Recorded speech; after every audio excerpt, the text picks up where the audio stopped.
Elon Musk is doing a lot of different things. He has Tesla, he has SpaceX, he has Neuralink, he has side projects like Starlink. What I want to explore in this video is just why is he starting so many different projects? How do they all fit together? Because the industries seem very, very different for all of these projects. And especially when it comes to Starlink, I want to figure out why he's entering this very, very competitive industry, which is telecommunication, and think that he can succeed in that space. Number one, what is Starlink? Starlink is basically a satellite constellation that is supposed to give global broadband internet, meaning that everybody who has a ground station is able to have internet and they can set it up anywhere. This is the whole concept. So the main components are the satellite constellation in space or low Earth orbit and the ground station that the user has to purchase and then also pay for a subscription. So this is Starlink in a nutshell. They've already put out a lot of satellites. We've launched and now have active over 1,500 satellites. I think we're operational now in about 12 countries and more being added every month. And they already have acquired a lot of users. And we're I think on our way to having a few 100,000 users, possibly over 500,000 users within 12 months. So now the big question, what is the point of Starlink? Obviously, there are a lot of different internet providers. Why does the world need a satellite constellation to provide internet if we already have a lot of companies who are working on providing internet for everybody?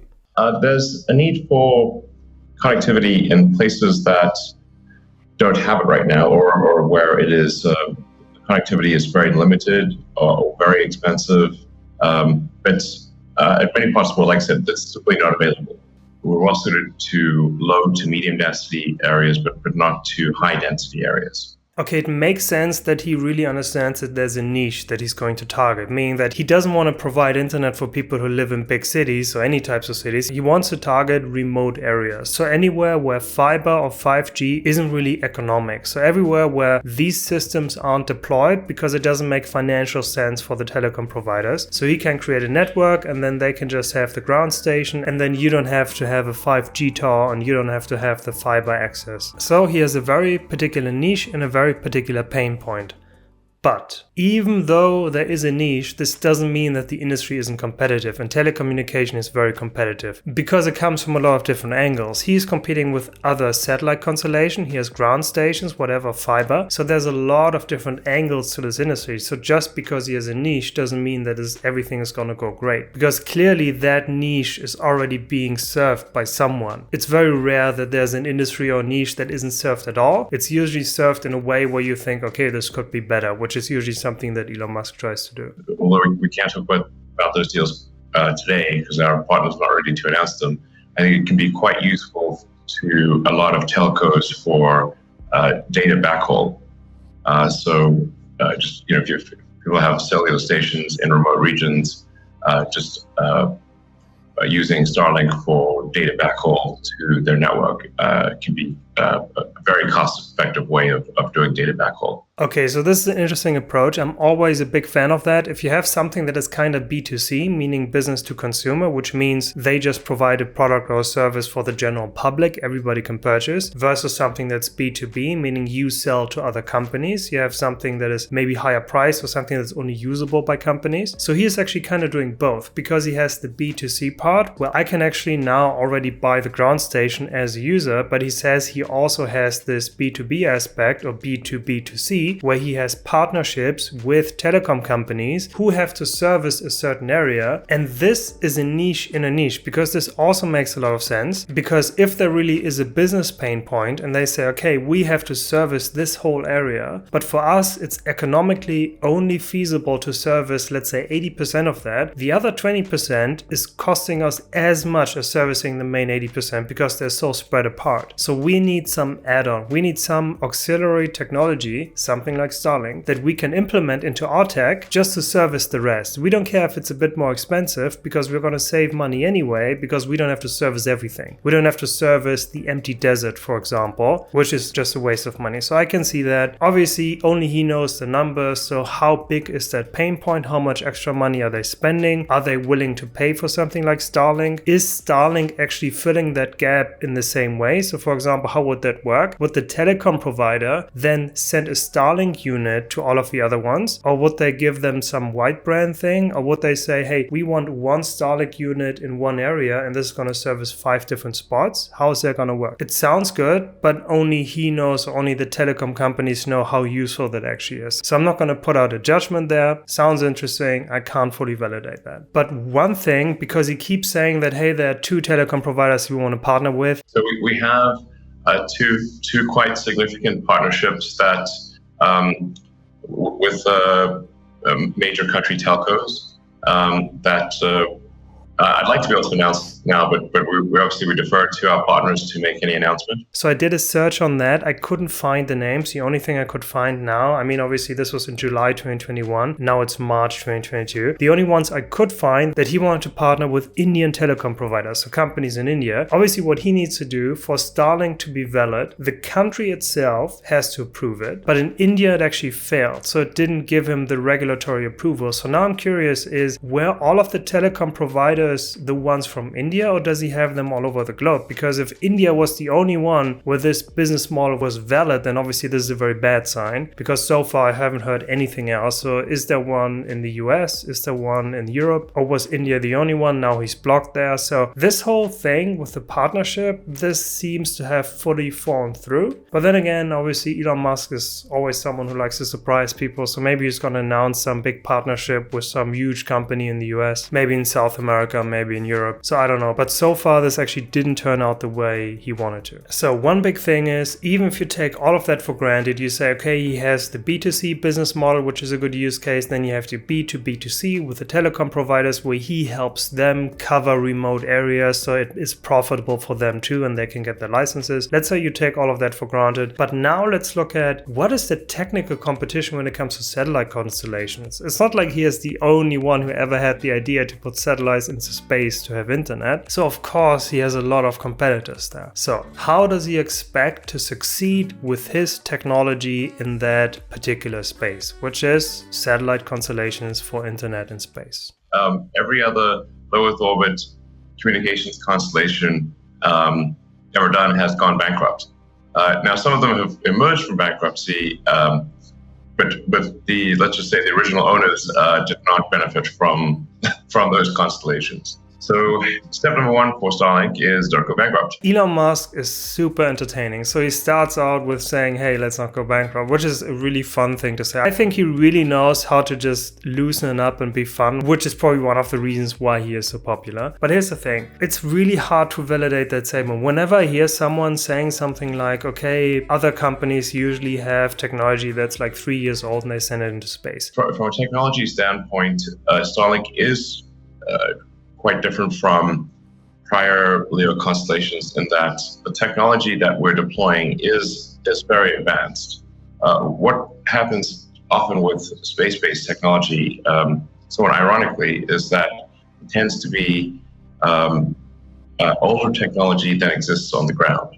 And so the technology that's generally been launched into orbit has been older technology. I'm always a little skeptical when I hear that, because can this be true? Of course it can be true. It can be true that large companies operate very slowly. It can also be that the cost and the risk of sending something into space that is more or less a prototype, this is just way too much. So they want to be sure everything is finished, and maybe someone who presents himself more as like a maverick like Elon Musk is saying that, hey, let's have the prototype in space and then we can destroy it and then we build a new one. Let's move fast. So this is kind of something he likes to do. Can this be true? It can be true. I'm skeptical, because clearly there are other companies that are extremely high tech, cutting edge, and send the new stuff into space. I couldn't imagine that there's just this industry that is always 3 years behind and he is the only, or he has the only company who's actually innovating fast. So obviously Starlink, I probably should have said that, belongs to SpaceX. So Starlink isn't its own company. It's part of SpaceX, while Tesla and Neuralink are their own companies, just like as a side note. But the point is that is SpaceX the only company that is sending the newest stuff into space? I don't think I'm that convinced on that. It sounds nice, but I wouldn't be too convinced. And he also talks about the latency and the ease of use, meaning that this is a product that is really, really consumer friendly. This is something where people say, okay, I can actually use that the way I would use any other internet. I can even do competitive games on that or whatever.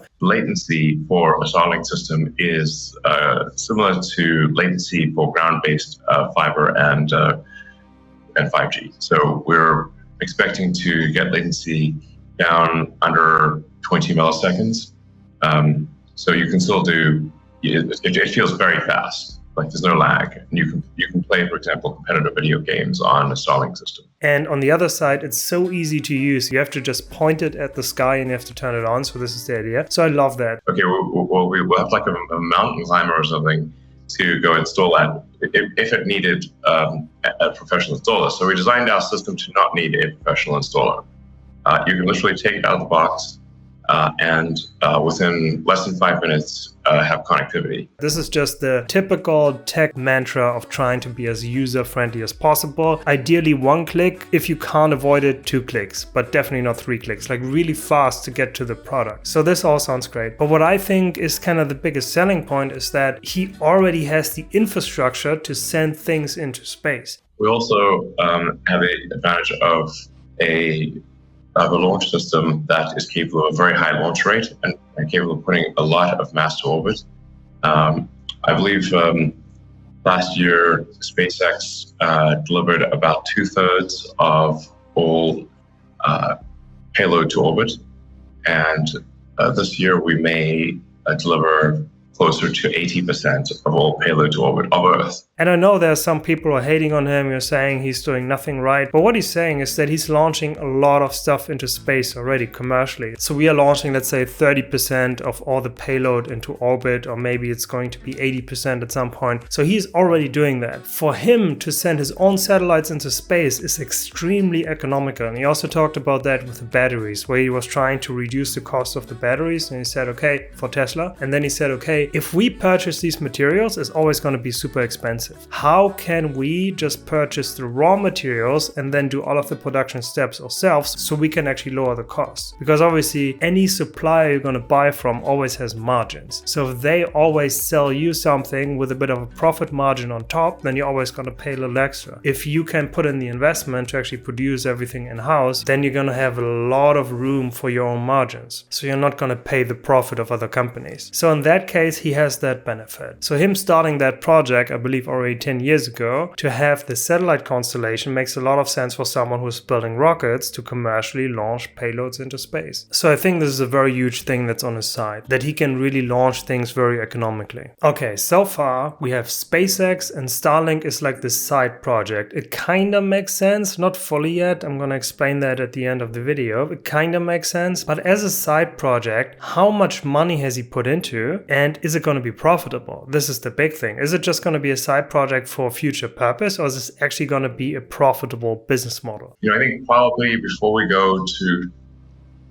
fully positive cash flow, it'll be at least $5 billion, and maybe as much as 10. So this is kind of the startup story. He seems to always be in this perpetual startup state. No matter what he's doing, he always has the feeling of a startup. So if you hear about a company, let's say Microsoft or Apple or Amazon, they always sound like, as you would expect, large companies. Whenever you hear Elon Musk talk, he always sounds like someone who has a startup, like a small company that is doing something completely new and they have a lot of problems. So Elon Musk really always has a startup feel. So they put in a lot of money, but this is not a profitable business. I mean, to tell you frank, we are losing money on that terminal right now. That terminal costs us more than $1,000.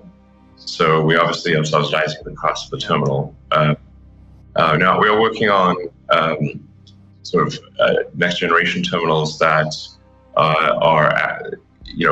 provide the same level of capability, roughly the same level of capability, but costs a lot less. It's not a surprise at this point because it's just now in the beta phase, it was just released, but he's a little bit quiet on the expectations he sees on the revenue. So obviously he says, okay, we have the units, 500 for terminal and then 100 a month, but now the production costs are still very high. What I think is kind of crazy is that he's actually willing to have a new side project that is a significant investment. There's like a 5 to 10 billion investment over a 10-year time frame that isn't his main business. So he's putting so much money in something while he has all the other problems. So to me, this is kind of incomprehensible. I'm thinking, okay, what is driving him to do that? He almost seems like an addict. He almost seems like someone who just can't help himself. He has to start a new thing. He said that he almost went bankrupt with SpaceX multiple times and that it's got really close sometimes. So during that time when all of this happened, he was also working on some side project like Starlink. So he always kept these other projects going. So it's kind of insane if you think about it. So this is definitely not to be repeated. This is a very unique case of someone who just can't help himself and just start new companies. But as a bit of a side note, because this is not an atypical thing. If you look at Amazon, Amazon's main business is basically e-commerce, online retail. They're selling stuff online, right? But Amazon also has other things. Obviously now they have something like Amazon Prime Video and all of that stuff, but they also have Amazon Web Services, which is a huge service just for data hosting and data infrastructure. So this started as a side project too, because they needed that for themselves. So Amazon Web Services was something that Amazon needed. They needed a cost-efficient and user-friendly way of just hosting their own sites and their own data and all of their own infrastructure. So they developed that, and because they realized that nobody else was really doing something on that level, they released it to the public so other people can also do that. So this is something was started with their own need, and then this developed into something that happened to be a viable business. And Jeff Bezos talks about that because he said, hey, we had no competition for 2 years because no one had done that, and we just had this for us. Then we just released it, and then other companies just loved it. It was like a great B2B product which had nothing to do with their main business, but had a lot to do with what they needed themselves. With Starlink and SpaceX, Starlink isn't really something that they would need themselves because wherever they are, they have internet anyway. I don't think this was an issue with SpaceX that the engineers couldn't use the internet. So this really seems to be something that they just wanted to do as an add-on. This isn't something they develop for themselves and then they realize, oh, this is great, other people can use it too. Now they actually developed that for other people, which is kind of insane. Obviously I might be missing something, but I don't see the utility for a company like SpaceX that is suddenly in desperate need of a satellite constellation to give themselves internet. This doesn't really seem like an internal use case. And the reason I use the Amazon Web Services analogy, Amazon Web Service became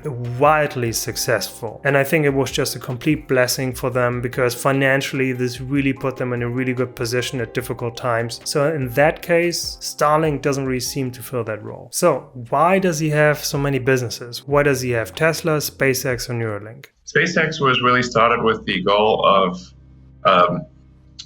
trying to make life multiplanetary or making as much progress as possible towards making life multiplanetary. This is the big vision again. I know there are some people who really criticize Elon Musk and they really don't like that vision about Mars. I don't have any opinion on that. If there was an opportunity to go to Mars, I wouldn't go. Because this is like telling a fish, hey, would you like to go in a bag and then I transport you to South America? I'm like, no, thank you. Because if you drop me once, I'm dead. And this is how I feel about going to another planet. You're going through a vacuum. It's basically an environment where humans die instantly. I don't want to go there. If some engineer makes some mistake, then I'm going to be dead. I'm not going to risk that. And I've seen way too many space movies. But is it good to have a big vision? Is it good to have something that is unattainable? I think yes. Because if you reach all of your goals, this is an empty feeling. You want to have short-term goals, you want to have mid-term goals, you want to have long-term goals, and you want to have ridiculous goals. You want to have at least one ridiculous goal that is almost never achievable. You're never going to get there, but it's aligned with all of the short-term, mid-term, and long-term goals. So everything is kind of moving in the same direction, but you kind of have this North Star. It should be something very inspiring. So do I believe the whole Mars thing? Not really. Do I think it's great that he has that vision? I think yes, because clearly he is making short-term decisions based on the very, very long-term goal as well, which you're going to see in a bit. I mean, why not? There are a lot of people who have like crazy goals. They want to buy a football team. They want to buy an island. They want to change an industry. How many CEOs are there and say, we want to change the industry? Almost every CEO I talk to has some weird vision that's probably never going to happen. For him, it's Mars. I mean, why not? He's very creative, he's very competent, and he has a lot of money. Maybe he can do it, maybe he can't. I wish him the best.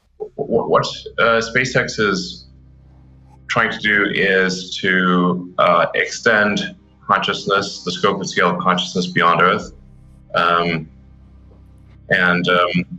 then what Tesla is trying to do is to sort of ensure that life is good on Earth, with sustainable energy, and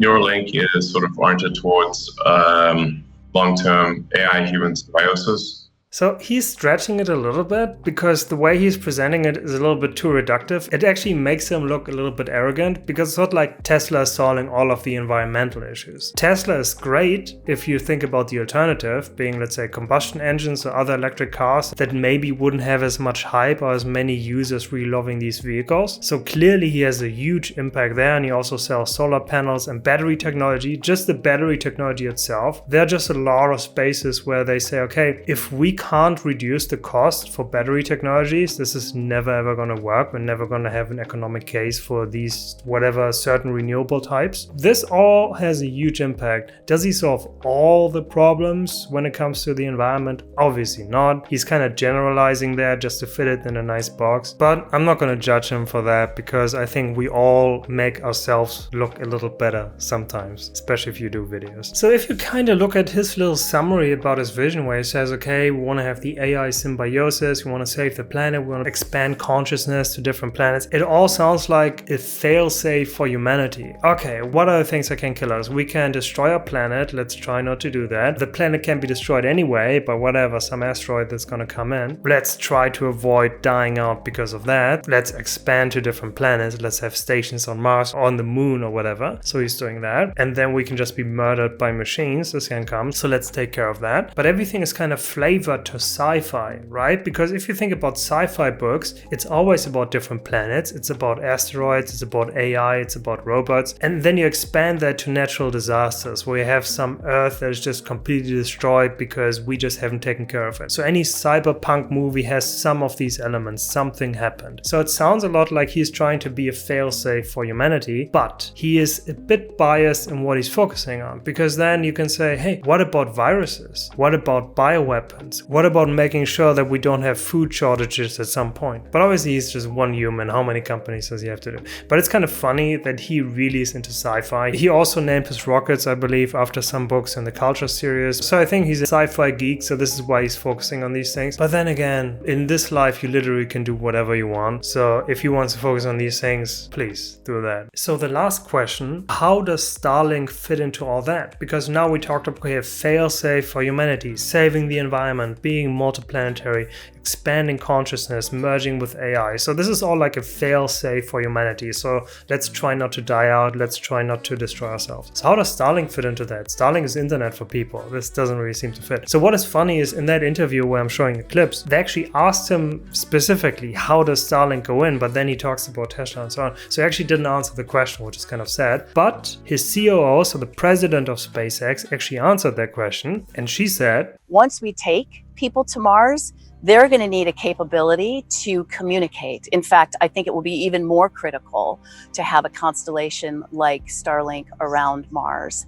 And then, of course, you need to connect the two planets as well. So we need to make sure we have robust telecom between Mars and back in Earth. Yeah. I mean, we're back to the vision. So why is he starting that project? Obviously, communication is going to be important, and communication between planets, communication on the new planet. It's a bit of a stretch, but then again, I'm probably just not that much of a visionary. Just because I can't see it doesn't mean it's impossible, because how many people predicted the iPhone, and how many people, even in old sci-fi books, where you think that, why aren't they just using a drone? Because the people who wrote that book in the 70s or in the 60s didn't realize that drones would be a thing. They didn't realize that touchscreens would be a thing or whatever. So who can predict the future? Lastly, why is he starting so many businesses? Why doesn't he just do one or two? I generally think he's just a bit of an addict. I think he just can't stop. And I also think he's delegating a lot. So when he starts a project, he doesn't do everything. He does a lot for sure. I think he really works as much as he says. But I think he's also really good at delegating, which obviously you have to do as a one human. All right, see ya.